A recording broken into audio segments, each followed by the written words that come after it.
గమనించాలి. నేను చెప్పే స్టాక్స్ కానీ ఇక్కడ చూపించే చార్ట్స్ కానీ ఇవన్నీ టెక్నికల్ లెవెల్స్ మాత్రమే. ఏ స్టాక్ కూడా బై ఆర్ సెల్ రికమెండేషన్ అయితే కాదు. ఫ్రెండ్స్, నేను ఆర్పి. సో ఈరోజు 31st జూలై 2026. సో మంత్ అయిపోయింది మనకి, July month. So July month లో చూస్తే మనకి నిఫ్టీ పాజిటివ్ గానే క్లోజ్ అయింది. ఎందుకంటే లాస్ట్ మంత్ క్లోజింగ్ కి ఈ మంత్ క్లోజింగ్ కి చూస్తే బాగానే మనకి డిఫరెన్స్ కనపడతా ఉంది.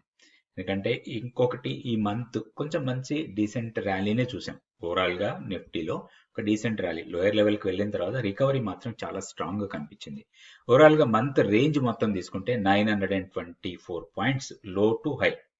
సో 23,606 మనకి లో వచ్చింది. అదేవిధంగా 24,530 మనకి టాప్ ఈ మంత్ కి. So next month, August month మనకి చాలా కీలకం అనుకోవచ్చు. ఎందుకంటే ఈ మంత్ అయిపోయింది. నెక్స్ట్ మంత్ అనదర్ 10-15 డేస్ లో మోస్ట్ ఆఫ్ ద కంపెనీస్ కి క్వార్టర్లీ రిజల్ట్ రావటం అయిపోతుంది. సో మేబీ నెక్స్ట్ మంత్ కొంత రేంజ్ బౌండ్ ఉండడానికి ఎక్కువ అవకాశం ఉంది. అయితే మనకి రేంజ్ కోసం చూస్తే నిఫ్టీకి మనం ఒక బ్రాడ్ రేంజ్ తీసుకుంటే 25,430 నుంచి డౌన్ సైడ్ లో 23,550 ఈ రేంజ్ లో ట్రేడ్ కావడానికి ఎక్కువ అవకాశం ఉంది. అంటే 23,550 అండ్ 25,450 ఇది రేంజ్.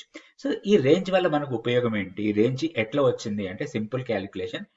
ఎంటైర్ ఫాల్ ఏదైతే ఉందో, ఈ ప్రీవియస్ గా పెద్ద ఫాల్ జరిగింది, ఈ ఫాల్ ది రీట్రేస్మెంట్ లెవెల్స్ అవి. దాంతో పాటుగా మనకి విక్స్ బాగా తగ్గింది. ఇప్పుడు ఇండియా విక్స్ వచ్చి మనకి మంత్ స్టార్టింగ్ లో చూస్తే నియర్ అబౌట్ 14.25 ఆ లెవెల్ నుంచి ఇప్పుడు 11.76 కి తగ్గిపోయింది.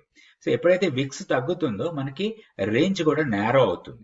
సో అట్లాంటి టైంలో లో విక్స్ లో ఉన్నప్పుడు మనం ఒక ఆప్షన్స్ లో ఒక ప్రాపర్ స్ట్రాటజీ చేసి కూడా ప్లాన్ చేసుకోవచ్చు. ఎప్పుడైతే మనకి ఒక పర్టికులర్ టైం ఫ్రేమ్ లో మనకి రేంజ్ క్యాలిక్యులేషన్ ప్రకారం రేంజ్ ప్రాపర్ గా తెలిస్తే దాన్ని బట్టి మనం స్ట్రాటజీస్ ప్లాన్ చేసుకోవచ్చు. ఇండెక్స్ స్ట్రాటజీస్ ఎప్పుడు కూడా ఒక రేంజ్ అండ్ ప్రాబబిలిటీ ఈ రెండింటిని బేస్ చేసుకుని మనం ప్లాన్ చేసుకోవడానికి అవకాశం ఉంది. సో ఇప్పుడు రేంజ్ ని బట్టి మనం ఒక న్యూట్రల్ స్ట్రాటజీ ఒకటి మంచిగా ప్లాన్ చేసి దాని ప్రకారం ట్రేడ్ చేసుకోవచ్చు నిఫ్టీలో. అట్లనే మనకి ఆగస్ట్ మంత్ కి బ్యాంక్ నిఫ్టీకి రేంజ్ ఎలా ఉందో కూడా చూద్దాం. Bank Nifty monthly candle stick chart ఇది. సో మనం ఈ మంత్ చూస్తే కొంచెం నేరోగా ట్రేడ్ అయింది అనుకోవచ్చు. సో ఎంటైర్ మంత్లీ రేంజ్ వచ్చి మనకి 924 పాయింట్స్ మంత్లీ హైకి లోకి.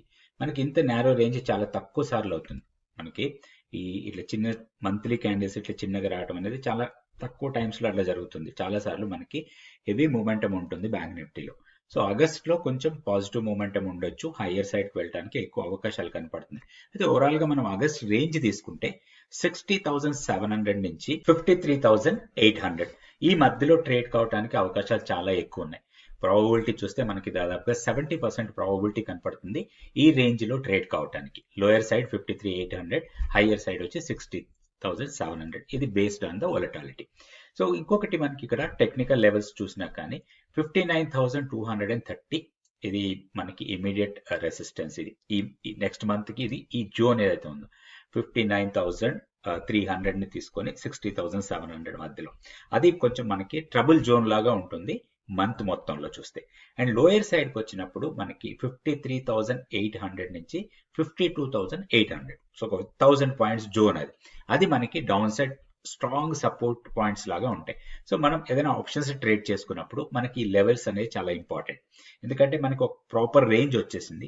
ఆ రేంజ్ ప్రకారం మన స్ట్రాటజీని ప్లాన్ చేసుకోవచ్చు. మన వ్యూ బుల్లిష్ వ్యూ ఉన్నప్పుడు bullish strategies and bullish to caution strategies అంటాం. అంటే వ్యూ బుల్లిష్ ఉంటుంది కానీ కొంత జాగ్రత్త తీసుకునే స్ట్రాటజీస్ ఉంటాయి. సో అట్లాంటివి మనం ప్లాన్ చేసుకోవచ్చు మన ఈ రేంజ్ ప్రకారం. ఇట్లా ప్రాపర్ గా మనం రేంజ్ తీసుకొని క్యాలిక్యులేషన్ చేసుకోవచ్చు. ఇది నిఫ్టీకి బ్యాంక్ నిఫ్టీకి ఆగస్ట్ కి ఎంత రేంజ్ లో ట్రేడ్ కావడానికి అవకాశం ఉంది.